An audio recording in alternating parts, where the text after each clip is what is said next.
Hey guys, welcome back. If you're new here, my name is Becca and today I have part 2 of my December and Christmas book haul.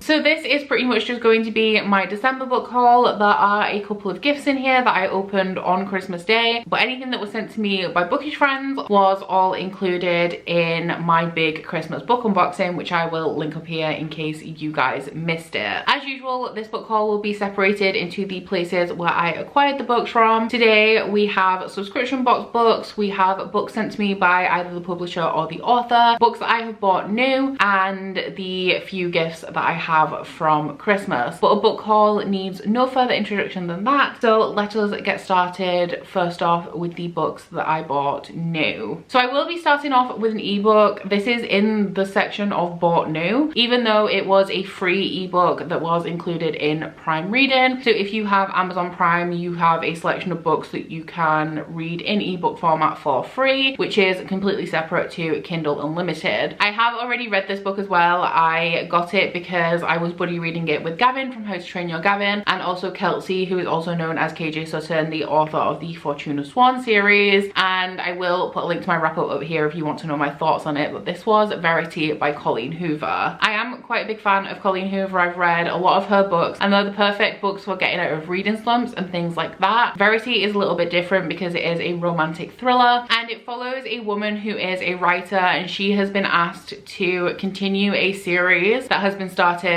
by an established author who was in a car accident and is unable to write the last 3 books in the series. So because she has been asked to do this, she heads to the family home of this woman who is called Verity so that she can go through her office and look for notes and any outlines that she might have had for the rest of the books in the series. While she was doing that, she uncovers a manuscript that Verity was writing, which was autobiographical, and it may contain some information that pertains to the deaths of Verity and her husband's twin daughters, who died about 6 months prior to the narrative of the story, and the main character has to decide whether she's going to share this information with Verity's husband. The next one I have is a pre-order that I was supposed to read in December, however I just don't think I'm going to get to it, and I'm really sad because I really wanted to read it, and that is Ready Player 2 by Ernest Cline. This is the sequel to Ready Player 1. I was a little bit undecided. I knew I was going to pick this up, but I just didn't know whether it would be necessary because I think Ready Player 1 just stands on its own perfectly. It was one of my favorite books of 2018, but I was always going to give this a try. I'm really sad that I didn't manage to read it because of how much I love Ready Player 1. I have no idea what direction the sequel is going to be taking the story, but the first book is set in this dystopian world where everyday life is miserable. So the citizens spend most of their time in the Oasis, which is a virtual world. The creator of the Oasis passed away a few years ago and he left Easter eggs in the world, and whoever can find the Easter eggs will inherit everything that the creator James Halliday owned, which includes control of the Oasis. Another book I would very much like to read in January, and I already know that January is going to be just full of huge books, is Kingdom of Flesh and Fire by Jennifer L. Armentrout. This is the sequel to From Blood and Ash, which I did make a completely non-spoiler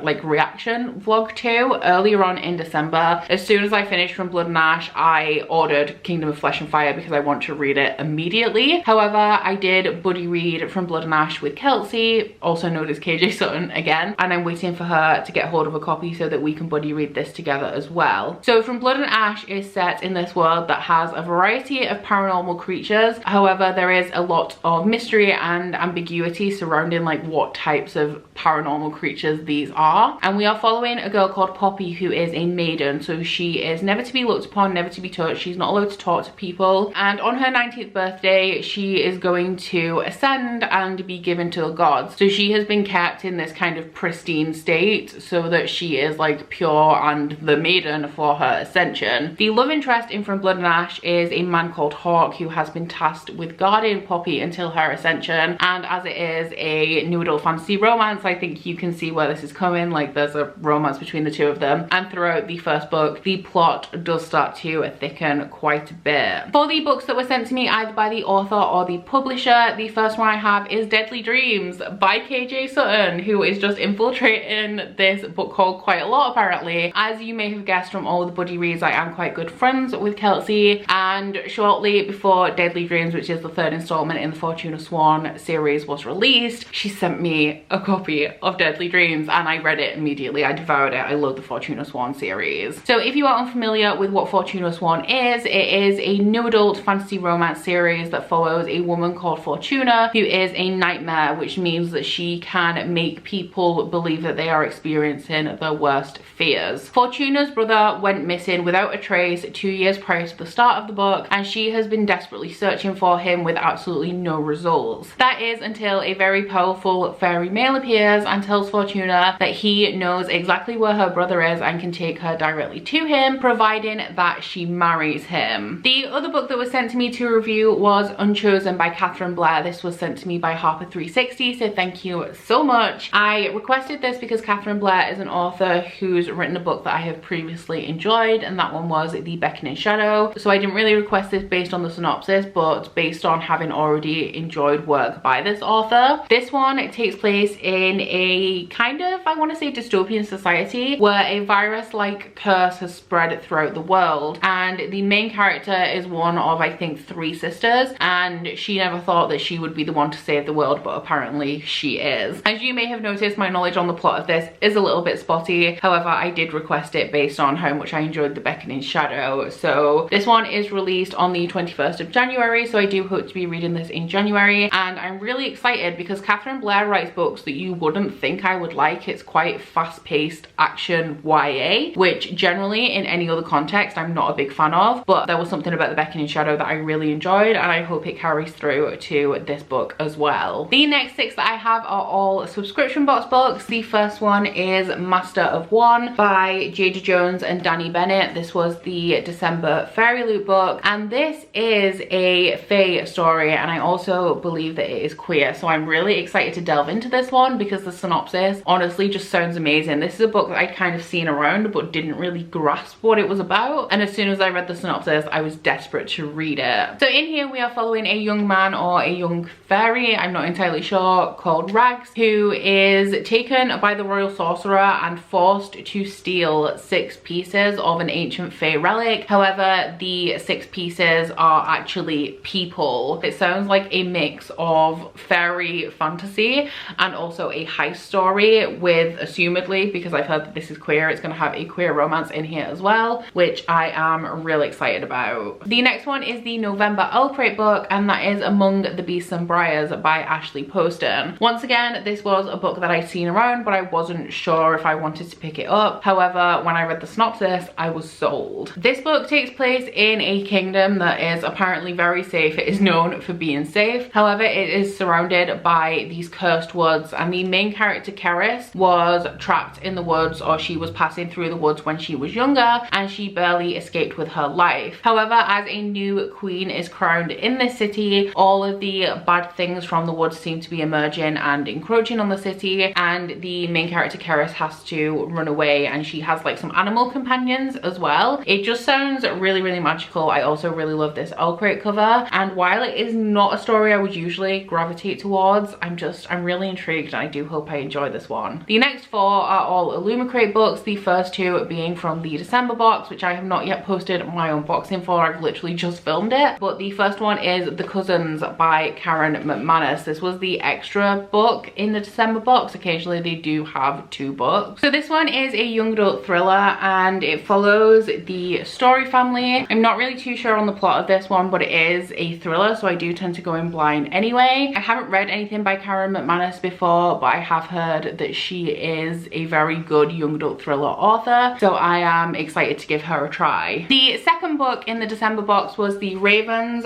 by Cass Morgan and Danielle Page. I do have an arc of this from NetGalley, so I'm going to be reading this very, very soon, and this takes place in a sorority where all of the members of the sorority are witches. So I have never read a book by Cass Morgan or Danielle Page before, but when I was browsing NetGalley, the synopsis really stood out to me, mainly because of the witches. Like, a sorority of witches, I feel like I can get behind this book, and I will be reading it very soon because I have an arc, so I'm hoping that I enjoy it. We then have the 10th anniversary edition of Daughter of Smoke and Bone by Laini Taylor. I have yet to read this series. My editions I have are the out of print UK hardbacks, and I really enjoyed Stranger Strange the Dreamer and Muse of Nightmares from Laini Taylor. And this follows a girl called Karu, and she kind of lives a double life. She is an art student in Prague, and she is also a messenger for some kind of, I think he's a chimera, but he's a demon of some sort, I believe. This series, I think, also contains angels and a devil, or angels and demons. I don't know, but I really love Laini Taylor's writing. I'm really excited to get into this series, and this edition with the new reprinted cover is really pretty. The last subscription box book I have is The Once and Future Witches by Alex E. Harrow. I really like the Illumicrate edition of this because it has these stunning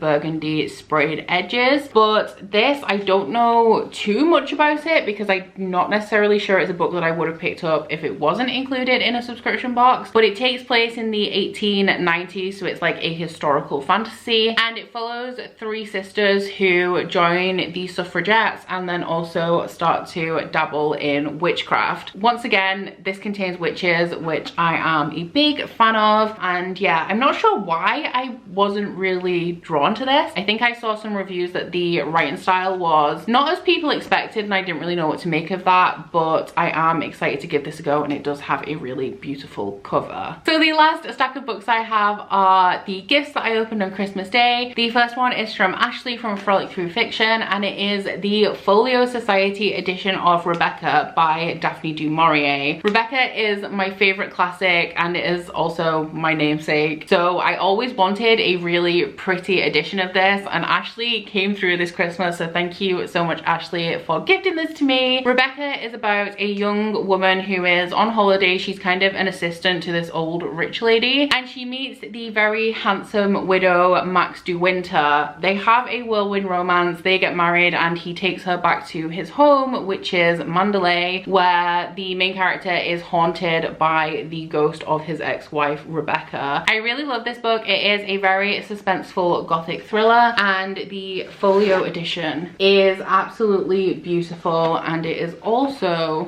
something that I did not realize it would be. It is also illustrated. The last three books that I have were gifts from my best friend Ryan. The first one of which is This Is How You Lose the Time War by Amal El Motar and Max Gladstone. This is a book that wasn't really drawing my attention when it was first released. However, the more reviews I've seen and the more I learn about it, the more intrigued I am. So this, I think, is told in two separate things. Like, you read it one way and then you also read it backwards. And this follows two agents. One is called Red, one is called Blue, and they are both trying to secure the best future for their factions. I think there's a romance in here as well. I'm really not sure because I don't feel like I've heard very much information about the actual plot, but I do know that it is kind of like a sci-fi dystopian, has a little bit of romance, and it's really short as well, so I am really intrigued by this. The second book that he gifted me, I don't need to give you any information on because I've already explained it in this video, but that is Ready Player One by Ernest Cline. When the sequel was being released, they made this really nice edition of Ready Player One with like an 8-bit style. It also has 8-bit end pages. I'm not sure why they did it because I thought they were going to make the sequel match and it would be like to make it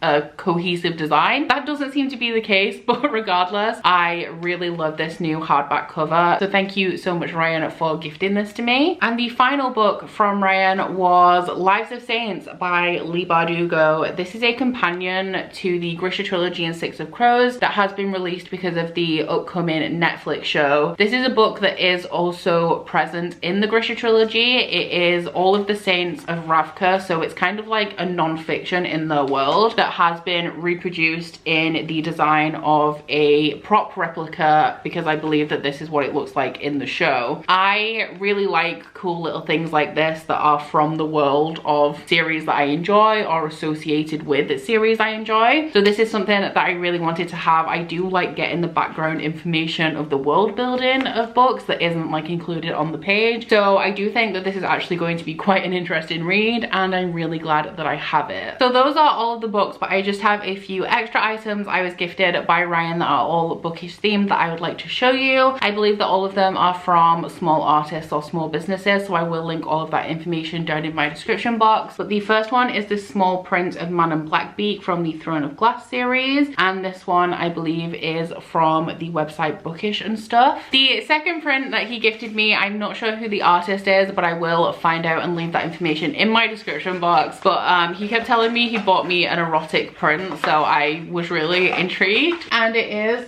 this topless print of Rhysand, and we all know how much I adore Rhysand, so I am actually going to get a really bougie frame to put this in, and it will have pride of place in the reading room. He also got me a couple of sets of bookmarks from my favorite bookmark company, which are Happy Hello Co. You can find them on Etsy. The first set that he got me were the Hamilton characters, so we have King George, Lafayette, Hamilton and the Schuyler sisters, and the second set he got me were Rune, Hunt, Bryce and Danica from Crescent City. And then finally, the last bookish item is this book sleeve. This is from Book Besties UK, who are my go-to book sleeve company because they are UK based, and she has a wonderful selection of fabric as well as collaborating with bookish artists. This one is a Hamilton fabric, so fits in with the theme of a few of my gifts. As you guys know that I have over this last year become pretty much obsessed with Hamilton. So that is it. Those are all the books that I have acquired in the month of December. I have gained quite a few books over the festive period, so I am looking to work out some kind of terms for next year for a pretty much a book buying ban, but that still allows me to have pre-orders and stuff. I want to make it kind of fun and challenging for myself as well, to do it in a way that's like, if I do something I will have this much money to spend on books kind of situation. So I will be working that out in the new year and letting you guys know what that is. But please let me know down in the comments if you have read any of the books from this haul and what you thought of them. Please also don't forget to like this video if you liked it, and subscribe if you wanna. If you head into my description box, you'll find a link to my Goodreads, Instagram, Twitter if you'd like to follow me on any of those, as well as a link to my Bookish body butter and candle website, the Instagram for that, and a 10% off discount code. But that is it from me today, guys, so I hope you guys all had a very Merry Christmas. Bye! Oh, you bite your friend like chocolate. You say you will go where nobody knows, with guns hidden under our petticoats. We're never gonna quit it, no, we're never gonna quit it, no.